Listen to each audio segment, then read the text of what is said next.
Welcome to C.A.P, the Central Arts Podcast, coming to you from Central School in KEWANEE, Illinois. I am your host, Marc Nelson. I'm an artist and art teacher, and I am honored and privileged to work with middle school students.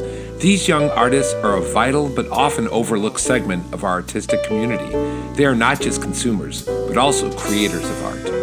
And C.A.P celebrates their voices as we discuss visual arts, books, video games, movies, music, and more. Art is a lifelong journey, and we are all along for the ride.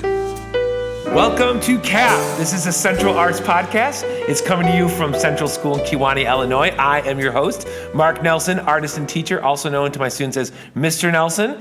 And today we are going to be discussing another big, important question in art.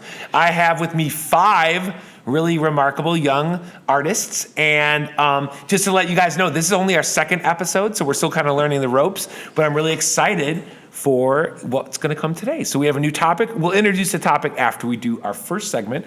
Our first segment is called Reading, Watching, Playing, and Making. So we're going to have everyone introduce themselves, first name only, tell us your grade, and tell us something you're either reading, watching, playing, or making. Okay, let's start with Miss Piper. My name is Piper Johnson, and right now I'm doing a lot of things, including reading and watching, but one of my favorite things that I'm watching is the Percy Jackson series that came out a couple years ago on Disney+. I could hear the cheering in the background. Anyway, I'm watching that before the new season next week. I'm really excited for it to come out, and I can't wait to binge watch it with my mom. So new season drops next week. Is it on Netflix, or what is it on? It's on Disney+. Disney+. Go watch it. Okay, very cool. Okay, next we're going to do a return guest. She's going to quickly say something she's working on. Hi, I'm a returning guest. My name is Davani. I'm from the last episode. And I am reading a book called The Unteachables by Gordon Corman, and he's like one of my favorite author ever. What do you like about the book? Tell us a little bit about it. It has like a multi-point of view, and it has there's a bunch of different point of views from a bunch of different like people in the book, a bunch of different characters, so I just like the way that he sets up his books. And it's about teaching? Yeah. Do you think it's something a teacher should read? Yeah. Okay, that sounds, I love new book recommendations. Okay, we have our next guest. Okay, so my name is Katie. I play the clarinet and band in a season that I want to watch. It's on Disney+. It's what Piper had said earlier. It's the Percy Jackson series, because I unfortunately do not have a Disney+, so I haven't been able to watch it. So tell me, what's so attractive about the Percy Jackson series? I read the whole book series, every single book written by the author. And so tell us the author again. Rick Riordan. And just really quick, why I love that people love reading the Percy Jackson, because what's the main topic about? Greek mythology. Greek mythology. So all of a sudden kids are learning all this stuff about Greek mythology, which is awesome. So that's cool. All right, let's do the next guest. My name is Pushup, and I've been doing a lot of push-ups lately. I did push-ups over the weekend. I did 350 actually on Sunday, and I've been reading the Bible and understanding more about how to treat others and go about learning things at school and just all around. That's awesome. He's known as Leo Pushup. He's a phenom at push-ups. So Leo, do you have like a particular book of the Bible that you're reading right now? I think just the standard King James version. King James version? And I meant are you doing Old Testament, New Testament? Old Testament right now. Very cool. And you're learning some good stuff about how to treat people. Yeah. I love that. Okay, next guest. My name is Alex. I'm in 7th grade, and I am learning how to turn scales into solos on guitar. Alex is one of the few kids in our grade who actually plays guitar all the time, and it's really cool. And maybe at the end of the podcast, he'll grace us with a sample of his skills. But Alex, is that kind of so you're playing guitar right now? Are you watching anything cool? I'm watching this one show on Netflix. It's called Supernatural. It's pretty good. What's it about? It's like these 2 brothers, and they hunt monsters. So a lot of spooky vibes still going on, even though it's past the season. Okay, guys, well, speaking of that, we're going to get into our actual topic today. This topic is something that is really hot in the art world right now. It is a big topic. And it actually, when you say watching spooky stuff, I'm going to tell you what I watched recently. Huge recommendation. It's a little bit for older people, but it's the latest adaptation of Frankenstein by Guillermo del Toro. and it is by far the best adaptation I've ever seen. And one of the reasons I bring it up today is because it really hits to our topic. Now, do you guys know the story, the premise of Frankenstein at all? Okay. Yeah. So do you know anything about the premise? What do you want to say about it? So the premise is a doctor makes a monster in his lab to try and have someone else to talk to, and it ends up going wrong. Frankenstein goes free, and he starts wreaking havoc all over. That is a perfect summation. Basically, Dr. Frankenstein makes life out of dead bodies. He stitches them together, uses good old-fashioned lightning and weird battery apparatuses to make a life. Now, the thing is, what is this life? Is it a human? Does it have a soul? And the thing about Frankenstein is he doesn't know really what to do with it once he's made it. Now, and again, like Piper said, a little havoc is wrought upon the earth. And the cool thing is, the reason that the director did this movie is because he wanted to respond to AI, artificial intelligence. He wanted to make a movie where there's a metaphor, and is anyone picking up the metaphor here between Frankenstein and artificial intelligence? Does anyone want to share what metaphor is going on? Anyone? Bueller? No? Yes? I feel like there could be multiple, but I feel like the metaphor is that the things that with Frankenstein and like with AI, like once you create it, you don't know what to do with it. And once you create it, like it only knows it only knows so much. It only knows what you taught it, and it can go really wrong if you don't teach it the right way. Interesting. Okay, and this is our topic today. We're going to be talking about AI and art. And the first thing I'm going to do is get a general opinion. So this is a really big topic. It's been getting more and more as AI has progressed. I want first a general opinion from each guest about what they feel about artificial intelligence as it relates to art and creativity and things like that. So is there, do you want to go around this? Yeah, let's just go around in circles. So Piper, what do you think? I think that AI art is great when you're using it for a reference, but if you're using it to make like book covers or something, or an actual book, I feel like it would, or anything else that you're trying to make, I feel like it would be better if you had a human make it, because then it would feel more familiar to you, and it makes it so that the human artists get to do the job more than what they actually have been doing lately because of AI. I like what you said, using it as a reference. Can you explain to our audience what you mean by that? So a reference, if you don't already know, is something that you look at when you're making art to try and create a different piece of art. You can either use that as an exact copy and edit it a little bit, or you can edit it a lot and just have that as the format. Okay, so using AI to make a reference, which I told you guys, I've done that before. Is okay, but actually having AI as the actual work of art is not good in your opinion. Let's see, David, what do you think? Going along with what Piper said, AI is a great reference, and it's a great way to maybe come up ideas. Like, I'm a big writer, so with me, I've seen people who use AI to write a whole book or to write a whole song and create it all completely. And I think it's wrong, because you're taking something because with AI, it takes from other things that it's seen and that it's collected through the internet. So what you think you're just using as AI completely out of the blue could be accidentally plagiarizing someone else's work. That is a good point. Let's keep it moving. That's a really good point, because it is learning by reading other people's work and looking at images. Very interesting. What do you think, Katie? So AI, not even just in art, it's in many other things, and it takes from what it already knows, what it's collected, and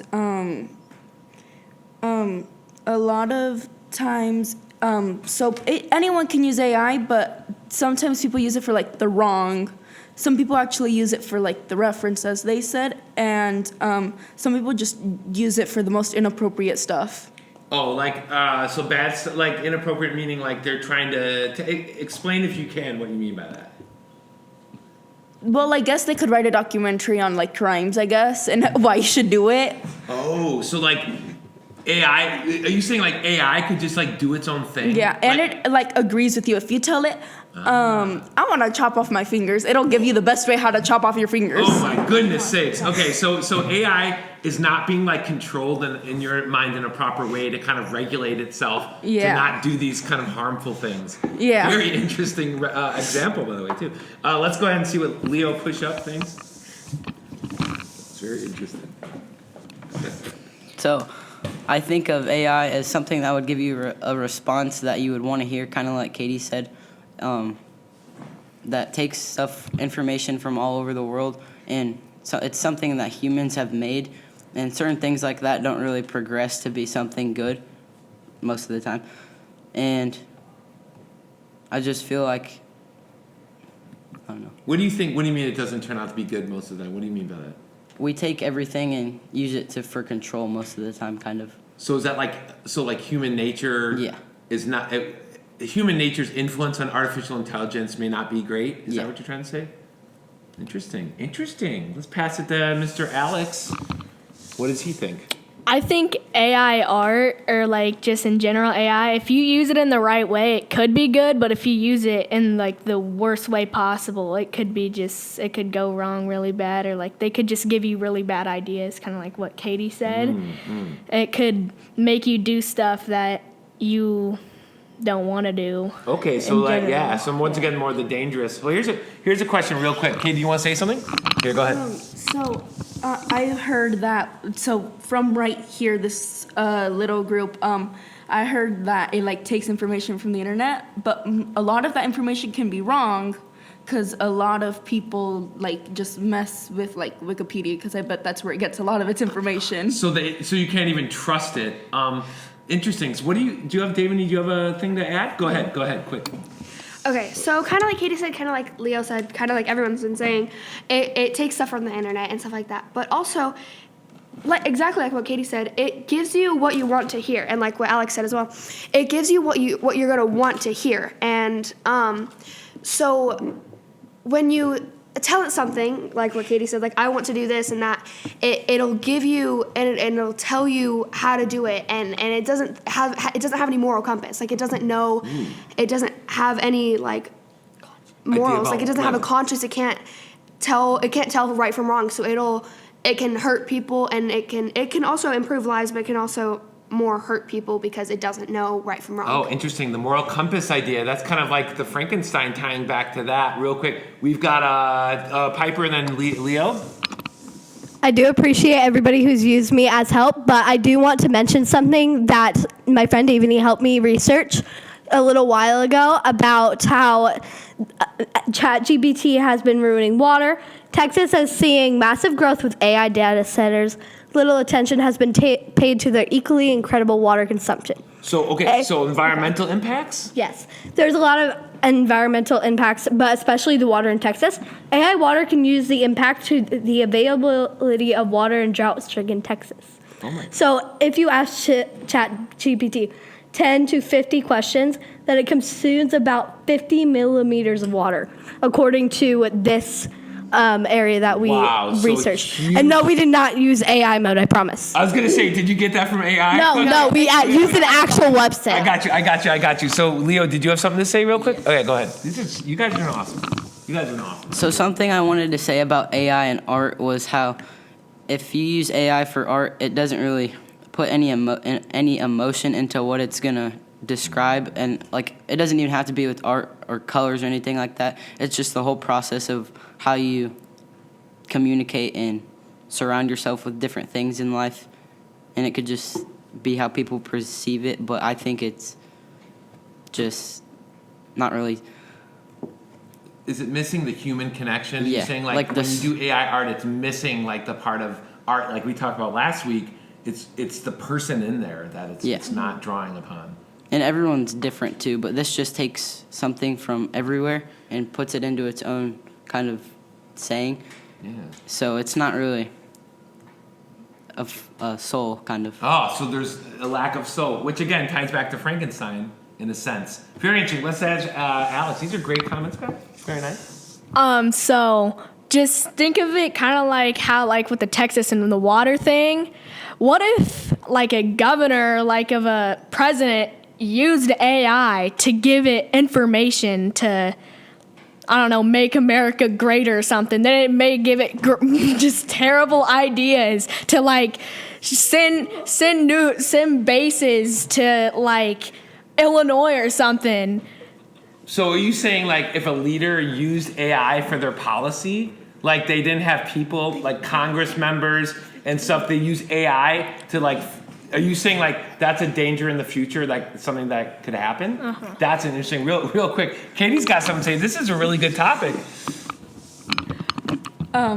Alex, some people in the Congress have actually been using ChatGPT to make decisions. I will tell you that. They have? How do you know? How do you know? I looked at a lot of websites. So you're saying that people in Congress use it, so it's becoming not. I don't know if it's the Congress, but I know somebody near like in charge. I know a lot of people use ChatGPT or like any AI, and I remember like going through a website of like how AI is used, and it said like somebody like in the government that some people, I don't know if it's like the government here or somewhere else, but they have been using AI. Okay, and I know that AI, we're kind of drifting away from art, but I know that AI is definitely a tool people use. And that's the thing. Are you guys saying that if you, let's say you're in like Congress or something, we're kind of drifting off the art topic, but hey, that's part of a podcast. Does that mean you shouldn't, if you're like in a government situation, you shouldn't use AI for anything? Or what do you think? Let's see what Piper thinks. Okay, so if you are in government, let's say like if you're the president and you are doing your campaign for whatever you're running for, if you use AI, it's not really your own opinion. So if you're in the Congress or anything, what AI says is not your opinion. It's the opinion that comes from the website. You don't know if it's true, like a lot of people have been saying. It's very broad and wide, and you don't really know where it's coming from. It's not your ideas. It could be plagiarizing once again, as some other people said. Okay, so what about using AI as like you said, you put your ideas in there, like I want this, this, and this, and then you let AI kind of take that and write it for you, and then you kind of review it. What do you guys think of that? Like, is that a thing that you think might be okay? Again, we're way off the art topic, but that's okay. That's okay. It's okay. I love, wide-ranging. Okay, so that kind of goes back to referencing. So like in art where you reference something that you could use AI, that's completely fine as long as you don't overuse it. It's kind of the same thing if you're like writing a speech, whether that be for the government or for like if you want to be like the class president. Yeah. So if you use AI to write a speech or to write, like if you put in your opinions in something and you have it write it, it's not necessarily bad to do. It's just something that my personal opinion, I wouldn't do it because it's more powerful and it'll come across better to an audience if you have emotion in it. Because again, like Leo said, it doesn't have any emotion in AI. It just gives off, this is why I want to do this and this. Because it only gives off what you put in for information. And it won't be able to read your emotions, and it could possibly lose you the speech, and it could be destructive to your own career. Wow, this is very insightful, guys. This is one of the reasons I love teaching this age. This age is so underestimated as far as how kids think, and I'm telling you, some of these ideas, I get so much inspiration from working with young artists like this. But I have a question. There is an artist now named Su Gwen Chung. She's a Chinese-Canadian artist, or they're a Chinese, I think they, them. And this artist uses AI and does collabs with AI. So they'll literally make a robot to paint something, and then they'll paint with the robot and be like, the robot will do part, and then they'll come in and maybe mimic what the robot's doing, but they're human. So what do you think? Are there possibilities for the future of AI to be a collaborative experience with a human artist? What do you guys think, Piper?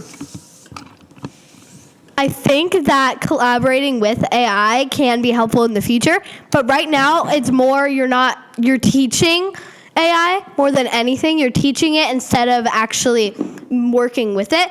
So if it's something that you've been teaching for multiple years or for a long time, yes, maybe you'd be a good collaborator. But if it's like an AI that you just signed into and was like, hey, ChatGPT, you want to help me make a picture? It wouldn't be as good probably on their side because it's not trained to do that yet. Interesting. Okay, anyone else want to comment on maybe future ideas of collaboration? Go ahead.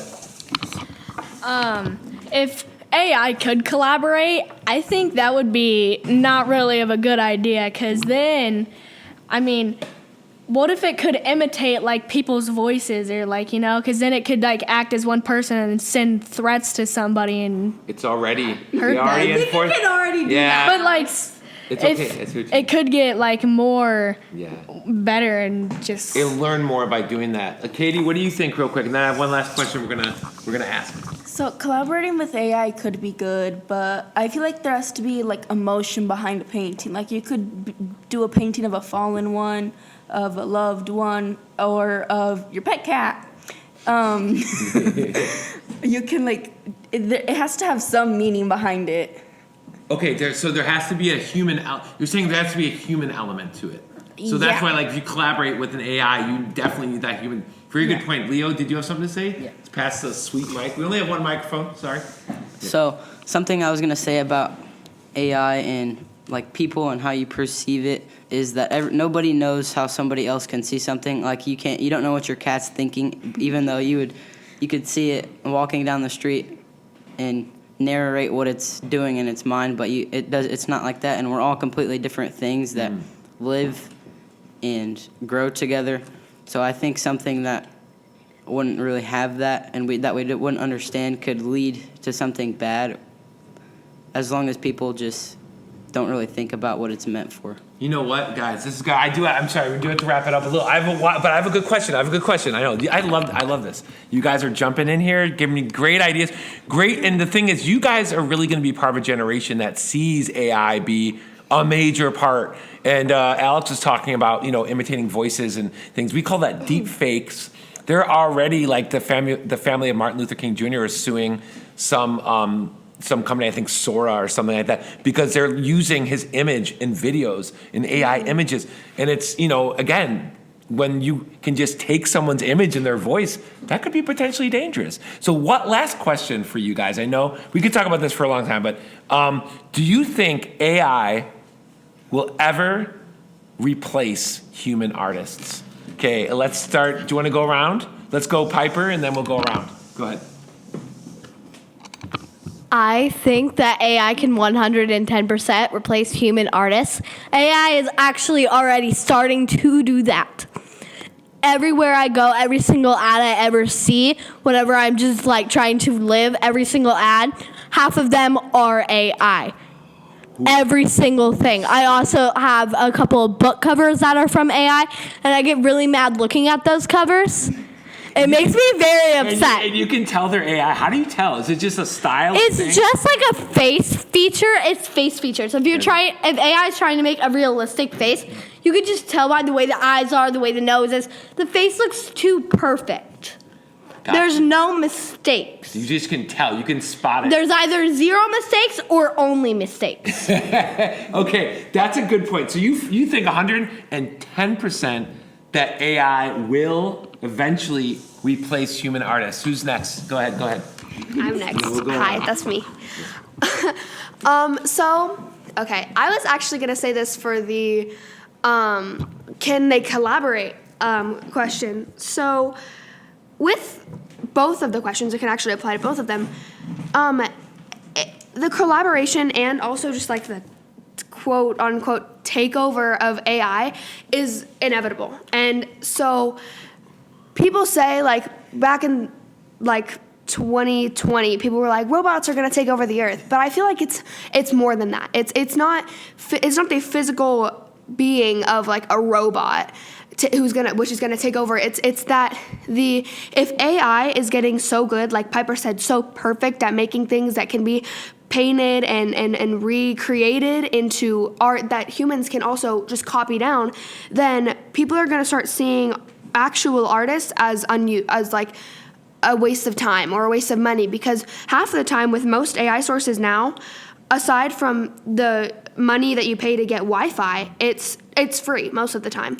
So you can ask AI to paint you a photo, and it will do it, and it will be perfect. And you you may rather want to do that than have to pay an artist. So Right now, David, you can't see it, people, but tears are running down my face. No, they're not really. But this is something. Oh man, I've seen this in person. What you're saying, you guys are very prophetic in a scary way about AI. So, anyone else want to comment on will it replace humans? Go. It will replace humans, but like not like the actual literal humans. It'll like take over their jobs. Cause I've seen animators animators that I've watched for a long time, like the person that like sponsors them just rejects them because they're now using AI. Oh. And That's okay. She's calm. okay. And artists, like not even artists, like other people are also losing their jobs. Piper. Look, we'll cut this part. Okay, we'll cut. So you were saying other people are already losing their jobs? Yeah. Okay, so does anyone else want to comment? This will be our last little segment before we wrap it up. Do you want to say something? Go ahead. Yeah, I forgot what I was going to say, but okay, I halfway remember. So, I think AI is already kind of slowly starting to take over, and it's going to implement itself into different things across the world, kind of. And I don't know. Can I ask you a question? Do you guys think do you guys think that people will value like the human element? Because it's part of me. I always think like, someone's going to value the human element, the human soul of art. But do you think it'll be inevitable that at some point that won't matter anymore? Yeah. Wow. Okay, Alex is going to say something here. I think that AI will never take over human art because Alex, you're my bro. No, because of the emotion that like real humans put into it. Because AI, it's literally just something that just doesn't think, it just does it. It just makes art without any emotion into it. So you don't think it's a matter of economics? Because a lot of kids are saying, okay, well, if they're cheaper, you don't have to pay these artists. You think it's more to it than that. So people are going to care more about the value of the human aspect of art than they will about the cheapness of not hiring people. Yeah, let's do like one or two more comments. These are great, guys. We can talk about this for like an hour, I think. So the question was, do you think AI will take over artists? I said yes because it's like a lot easier for people. But would I personally use AI? No. I have a huge respect for indie animation people because it costs a whole lot of money just to make like a 5-minute episode. Right. And AI can do it for free and you can publish it in there. But it's just the person should gain a lot more respect than AI should. Katie, I really hope more people think like that. I hope the people, because I know in the art world especially, people are so angry about that, but I hope that other people too will see what you're saying, where the value of the human creating it. Like the movie that our students put out, that took about 2 years to make that. AI could have made that in 10 minutes, but it would have lost the experience. So real quick, last thoughts. Okay, David. Okay, so going along with what Katie said, it's taking the jobs of people. It may not take over our, like Alex said, it may not take over art entirely, but it will take jobs. It has been, because it's so much easier to make AI art and to get the demands of the people who are like, I want more, I want to have this entertainment more. So it's easier and it's quicker to get less backlash from the people, whereas if you did it yourself and it took 2 to 3 years. You know what? Okay, I could talk about this literally because you guys are like making me come up with so many questions. Let's do one thought from Leo and one from Piper, and then we're gonna have to wrap it up. But this is awesome. It's like talking to a bunch of my fellow artists, like adult artists, talking to you guys.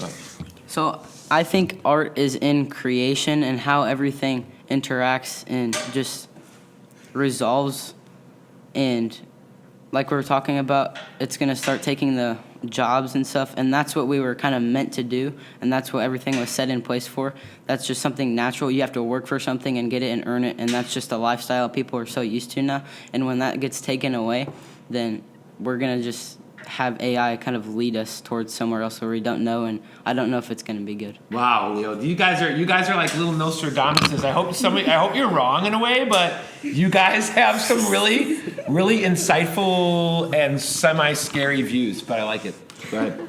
I know that the AI taking over art will be inevitable, but people saying that everybody will stop caring about human art, I disagree with. There will always be some person who appreciates human ethic, human worth ethic. I love it. Even if that person is just me. I love it. Because